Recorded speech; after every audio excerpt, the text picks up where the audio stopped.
What's up, everyone? I'm Colin Moriarty, editor of IGN PlayStation. I'm joined by Rich George, he's the executive editor of IGN Nintendo. What's up, guys? Rich, thanks for joining me today. I kind of wanted to pull you into a PlayStation conversation today to kind of talk about Super Smash Bros. And PlayStation All-Stars Battle Royale because the games are quite similar to one another. Yep. And I think what we kind of want to study is, two things, I guess. Can this game be as successful for Sony as Smash Bros. Is for Nintendo? And will Sony All-Stars appeal to Smash Bros. Fans? But let's kind of jump into the minutia first. I mean, you've studied the game. I've gotten to play it. You have unfortunately not been able to play it yet. But what do you think about the mechanics? What strikes you about gameplay that might be similar or different? You know, there's an interesting thing about at least both of them, which is that both are very simple on the surface. And then sort of underneath them are actually very, very deep complexity. So, you know, Smash Brothers, fundamentally you're trying to knock people out of the game, you know, out of the screen, off below, whatever. And then in All-Stars, your goal is to actually like kill the guy, you know, and they don't actually have a health meter, but your goal is to like get your finisher and then take him down. And I think that actually fundamentally changes how each game is going to be. They look similar on the surface, but one is a game about, or one is, you know, fundamentally about position strength, you know, edge guarding and getting people off the stage and then keeping them off.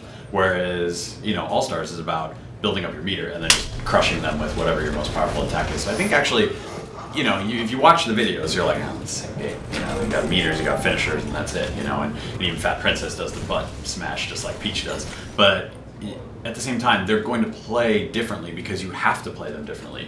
You cannot play these games the same way, which I think is interesting. Yeah, I agree. I mean, I love Smash Brothers, and you know, Brawl is certainly the game I've spent the most time with on Wii. But I went into All-Stars playing it, kind of trying to play it similarly to Smash Brothers. It's been a few years, honestly, since I played the game, but you immediately can tell that the game does play differently, and it's kind of it's different dimensionally than Smash Brothers is, which I think is kind of cool. But that brings us into the next question, which is the cast of characters. Now, obviously, I'm a huge PlayStation fan, so seeing guys like Fat Princess and Kratos fighting each other is awesome, but can this cast of characters really stand up to Nintendo's roster of classic characters, Mario, Zelda, etc.? No.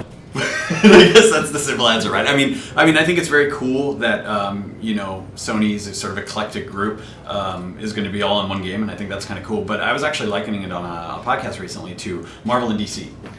In Marvel, you had most of your core characters created within a similar time frame by a very, very small group of people. And so there's sort of a unity to them. They're very different franchises, very different genres, all that, and yet there's sort of a similarity to them all, and it's all kind of under guiding force of like Miyamoto and some of these guys. Sony's roster has been developed over at least a decade, and they're wildly different companies, and so I think that actually changes the feel of it. And you know, both are respected and loved by their own fans. But I think that there's sort of a cohesiveness to the Nintendo universe that actually allows those characters to gel a little bit better.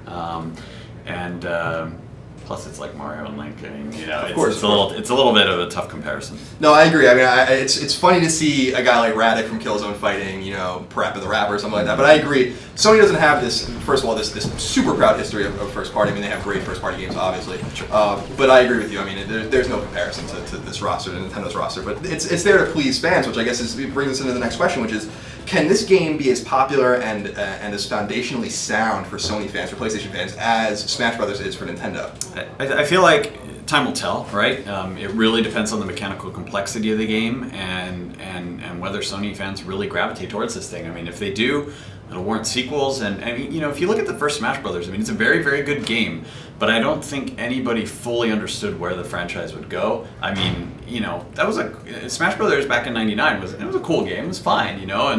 But when Melee showed up as basically a launch title for the GameCube, then everyone's like, oh, okay. Now this is something that can really be built upon and actually last and endure. I think you know, All-Stars has that potential. I think that Sony needs games like this. I mean, you know, another exclusive and a cool fighting game that's kind of party oriented, I think makes sense for them. Why it hasn't been done yet is actually more surprising to me than the fact that they are doing it. We'll see. I think Smash Brothers will just sort of, by virtue of the fact that the franchises are bigger and more powerful and more meaningful to Nintendo fans, you know, means that Smash Brothers will always sort of have that advantage and sort of key popularity. But I think that if Smash Brothers give this game a chance, they'll find something to love. Yeah, I agree actually, and I'm happy to report for concerned PlayStation fans that there is a sound development team behind this game. It's not like they just kind of threw a B team on this. There are fighting veterans, guys that worked on Mortal Kombat, UFC, professional Street Fighter players, all these guys involved in Superbot making this game. So I think you're right. I mean, I think it's going to have a different sort of appeal, which I guess brings us to our final question, which is Nintendo fans, hardcore Nintendo fans that just love Smash Brothers, just love playing that game, and still play it. It's still super popular. Are they going to like PlayStation All Stars Battle Royale? Is there going to be something for them there, you think? I think they need to give it a chance, right? These are different games that they operate differently. You're not, trying to play them the same way. And I think that the hardcore guys, the guys that are still playing Brawl, the guys that are spending 2 years modifying Brawl, will understand that quickly. There's just a fundamental difference that you're not trying to knock anybody off the screen anymore. So I think that alone means that people should give it a shot, see what it's about. Maybe you'll like it. So I plan to at E3, and we'll see what happens. I guess what Rich George is saying is keep an open mind. And that's what we'll do here at IGN. You can find all the information you need on Super Smash Bros. Brawl, the new one coming up for Wii U and 3DS that we don't really know anything about yet, and of course PlayStation All Stars Battle Royale on PlayStation 3. Beyond.